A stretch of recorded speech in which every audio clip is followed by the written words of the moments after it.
खुलुमबाय रायजो फैलायबाय गोदान मोनसे भिडिअ लानानै नोंथांमोननि गेजेराव दिनै जोबोद मोनसे इन्टारेस्टिं स्टोरी नोंथांमोननि गेजेराव लाना फैदों आङो। नोंथांमोना भिडिअखौ जोबजासिम नाय।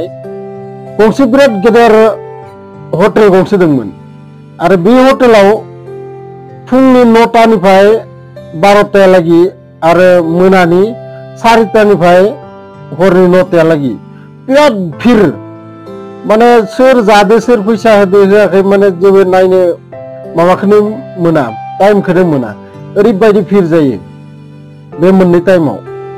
आरो बे टाइमावनो सासे भिखारि लामानि फैयो, सिङाव फैनानै उदै बुंजासे जानानै फैसा होआगारा थांबाय थायो।